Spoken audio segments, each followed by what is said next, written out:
I did a video over the weekend. It was about the lies, the biggest lie in Haiti. It's one that you know the Duvaliers spell out and the Lavalasiens say. It's a lie that you hear from the bourgeoisie. It's a lie that you hear from the malheureux, from the poor. And it's a lie that's very pervasive in a lot of third world countries, black countries, African nations.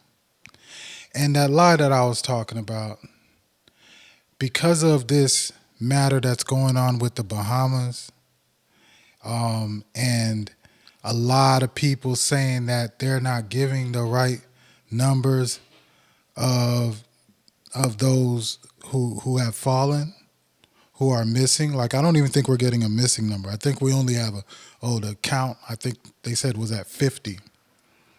And I don't think there's anyone that actually believes that, but that's what they're saying.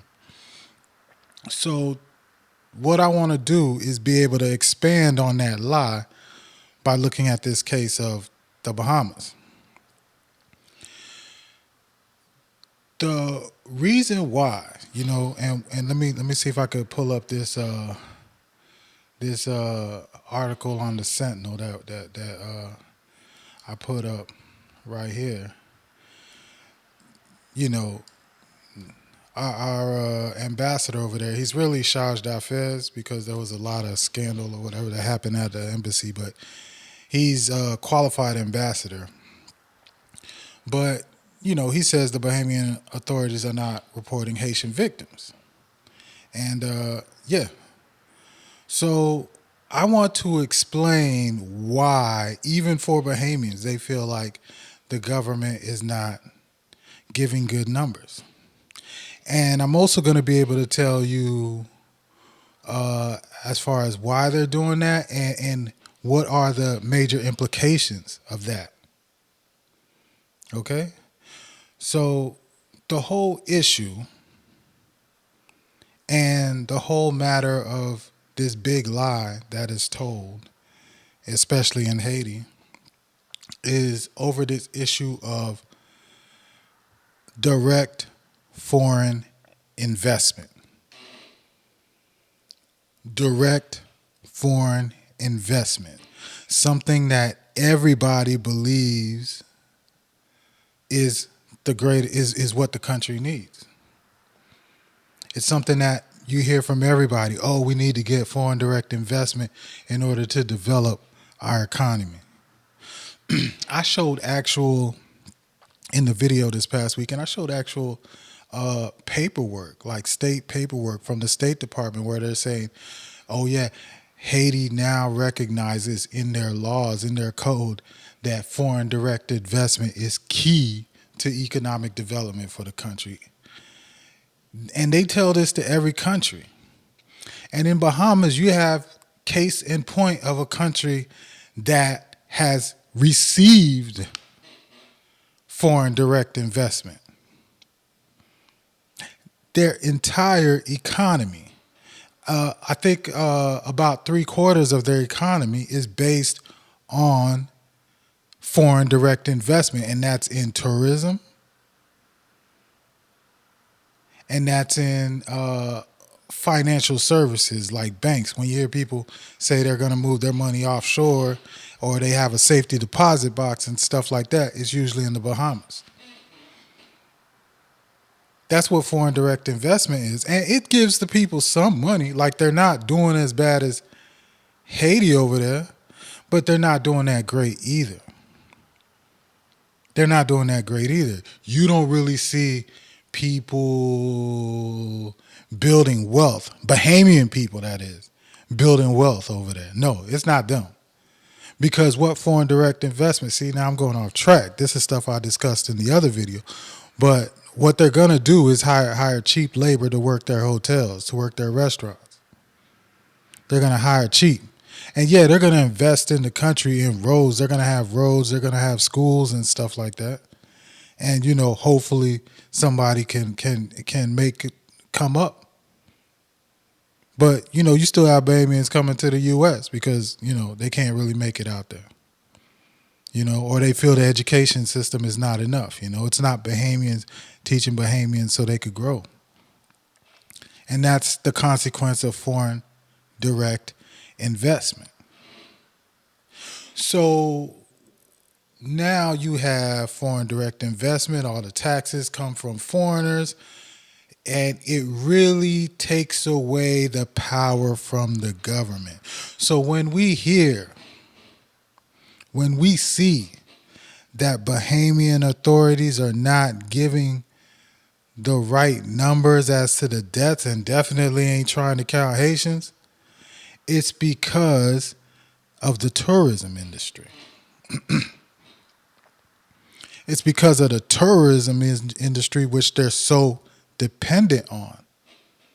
There's nothing else going on but that. And it's not going to be a good look if they say, several hundred died.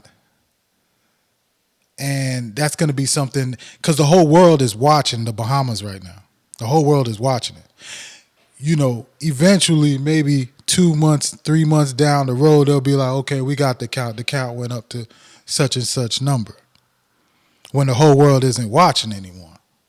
But right now, they are scared to death to be able to give that number because they think that's going to hurt their tourism industry for the next few years. But what happens when they don't do that is they don't get the kind of care that they need. Because remember when Haiti had the earthquake, it seemed like the whole world rallied. People were doing that. I don't see a big movement. Like, I feel like I need to do something, and I wish I could. Like, I should be having like a marathon or something. I want to get to that point because I know it's bad. But for those who can, I don't really see a major push for relief. And that's part of the reason is because they're hiding those figures. I saw a news report this morning. People are talking about they're not getting the services. The government is saying, yeah, the people are being taken care of. The government is saying, yeah, we gave people food, we gave people water, we gave people this. And then they got interviewed people saying, like, we haven't seen anything. And that's what happens when you have an economy based on this foreign direct investment. And quite frankly, that's what you have when you have an economy based on tourism. Let me tell you something, because a lot of people know that I've been very critical of tourism and the tourism industry and whatnot. This whole situation has only affirmed my position in that. Tourism is great. It's great to be able to have people come into your country and spend money. But tourism does not make an economy. It makes you vulnerable. It is foreign direct investment run amok. And the only reason foreigners invest in a foreign country is because they think there's some advantage there that they can't get anywhere else. And it's going to be in the debt. What you want is local direct investment. Foreign direct investment is horrible. And a lot of people not going to like this talk. A lot of powerful people not going to like this kind of talk from me. This is the kind of talk that got Martin Luther King assassinated when he started talking about the imperialist pockets. When you start going into their pockets and having the dark people realize how they're being bamboozled. I'm not quite that large of a voice yet. I'm not quite making waves, but in the event that I were to have such a big pulpit, I would have to speak this truth. And there's a lot of people that's not going to like that. But yeah, so and I do equivocate in this way. Foreign direct investment is not bad per se. It's just you got to be in a position to be able to have it. Like basically, let me say it this way. There's this thing called ketosis. If anybody knows about it, the keto diet. LeBron James has done it. I know people that's done it. I've tried it for a few days. But ketosis is when everybody believes like if you're trying to keep, get slim, you want to have you don't want to take in a lot of fat. You want to have low fat, low carbs. But ketosis, no. You eat high fat. You eat mainly fat. You really don't want many carbs at all, or any or low protein, but you want a lot of fat when you're doing the keto diet, because the idea is your body will stay in a fat burning state, and it will burn the stored fat, the one that's around your gut, around your back, around your love handle. It will burn the stored fat because now your body's always in that state, because it's hard for your body to get into a fat burning state. It can get into an energy burning state of burning carbs, but to get into a fat burning state, it's a little bit more, it takes a little bit more energy and time. So the whole keto diet is about keeping your body in that fat burning state. LeBron James did it. It worked for him. He looks amazing. But what because the research in the keto is so thin. But what I'm seeing, is that keto only works if your body's like at a decently low fat percentage. Like if your body is at 30%, like if you're obese and you're going to try to do keto, a high fat diet it's not going to work. You're going to kill yourself. You're going to kill yourself. But if you're like at about, 21% body fat and below, and you got a little love hand, you got a little gut, but you're not like obese, yeah, keto will work for you. But if you're obese already and you try to do keto, you will die. It will kill you. Foreign direct investment is the same way. If you don't have your economy built up, that is, you have low fat, you have some muscle mass. If you're not at that state, foreign direct investment is going to kill your country. Because right now, Bahamas is beholden to these foreign investors, and they can't take care of their people. They are, I believe, they're the only country that's not part of the World Trade Organization, because they haven't developed an economy to export anything.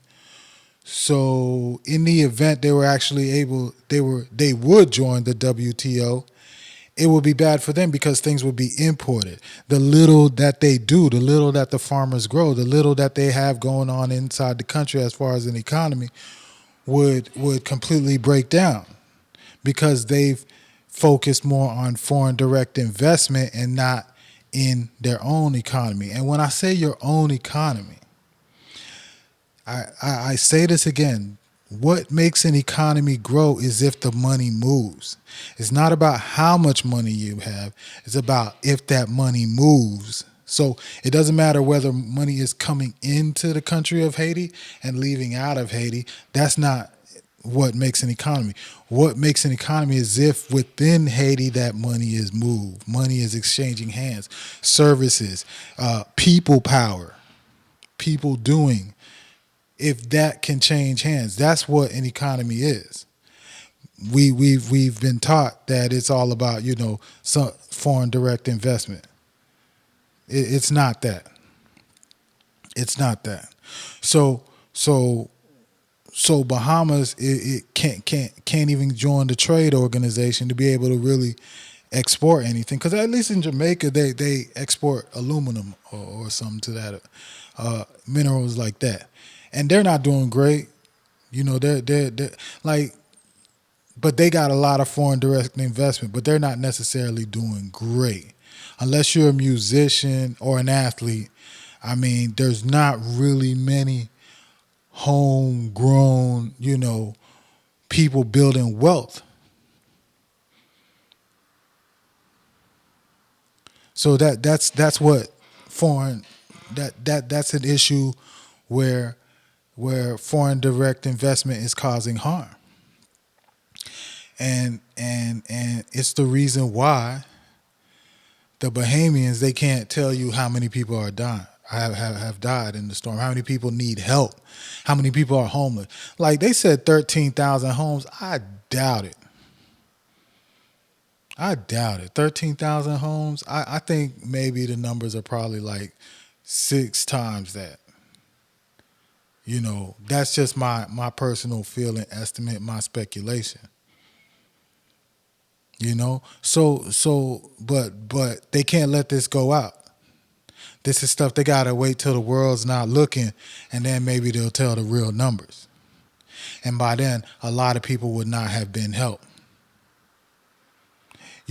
They said there's no disease. They had some foreign agency and the Ministry of Health say there's no disease, there's no cholera, there's nothing going on. But the way people are talking about there's dead bodies everywhere, like, come on.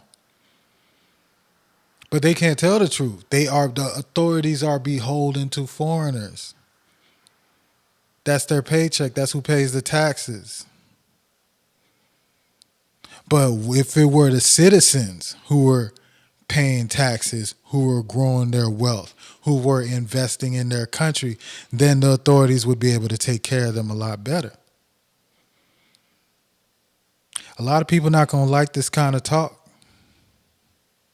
They're not going to like this kind of talk, man. I talk down humanitarian aid. I'm talking down foreign direct investment, and I'm talking down tourism. They're not going to like it, but it's the truth, my people. And don't get me wrong. Like I said, we can get in a state where foreign direct investment would be great, but that's not what they necessarily want. You understand? Because when you get to that point where you have a competitive economy, they don't really want to invest anymore because they can't get cheap labor. But if you have beautiful beaches as the Bahamas does, I think they're going to want to invest anyways because that's prime real estate, but it's going to come at a higher price than what they're paying now. The labor is going to come at a higher price than what they're paying now. And they don't want to play that game. So I guess it would be in the hands of the people. Ladies and gentlemen, the war that the black man and woman is fighting in this world is one of economics, but it's one of being misled. It's one of, and falling for the misleading as well. But these are things we can solve, and it's not going to be easy. It's not going to be easy. And I don't like incrementalism, but I do believe in when we have found the answer, and incremental steps are what could fix these problems. And it's my focus. Right now, I'm doing Haiti Sentinel. I want to tell the story, providing news, letting y'all know what's going on. We're growing, doing these videos. Please subscribe to the channel, like, share, give your ideas. We're going to do the call-ins, big things going. With your support, we can really grow.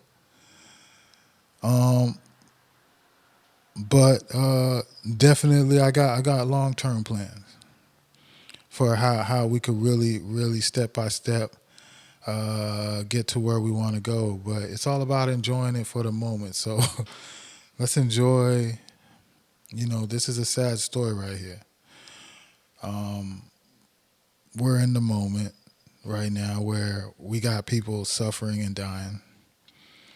And but we know the answer. We know where we went wrong. We know where it's going wrong. And yeah, and let's not forget it. Let's make sure we set up the next generation to take this fight forward. But it does have to start with us. All right, so what else I had to say? I hope I was able to explain exactly the reason why Bahamas is not giving good figures, as well as expand on this issue of foreign direct investment and how much of a joke it is and how vulnerable it makes us. And I get to also talk about a part of foreign direct investment, which is tourism. And maybe I could say some more. Tourism is just not an economy. It does not make an economy. People who think that and I feel bad because a lot of friends of mine, that's what they're pushing. That's what they believe. They believe that's, oh yeah, nous gen moun ap entre nan pays nou. And that's what the answer is. That's small thinking, people. That's small thinking. Cause trust me, the white man ain't thinking that small. He's taking care of his own, and then now you want to be a part of it. It's not setting up a plate, a dinner, a table for them to come. That's not the answer. It's not. And the fact that we have a ministry of tourism is foolish because I would do away with it. I believe tourism is something that's just going to come if you do the right things by your people, by your country. It's just going to come. And, and tourism isn't just beaches. Like people don't, I've heard of tourism where people go to I've gone camping before. People go to the Amazon, then they go to the desert. They go to Egypt. They just, it's not about, setting up a hotel, a beach, and that's what's going on. Just have a place, just fix you and people will come. And you will have guests to come and visit. That's what it is.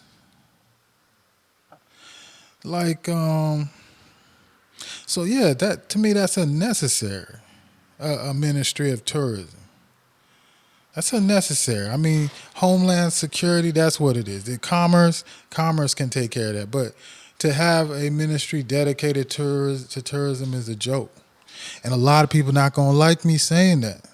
And I get it. But it's the truth. It's the truth.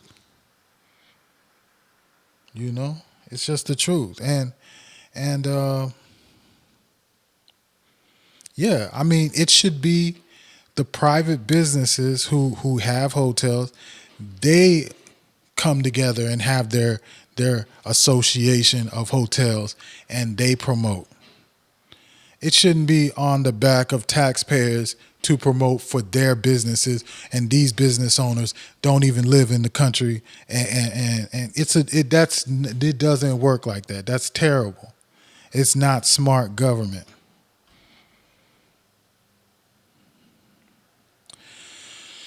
All right, so I'm hoping this didn't end up being a long video, y'all. So show some love, man. Subscribe. I guess I don't want to be greedy and ask y'all to hit the notification bell, but because right now what's important is getting subscribers. We're trying to get to 1,000, man. So let's get that up. And thank you all. I love you. Care about every one of you. And all right, have a good Tuesday. Goodbye.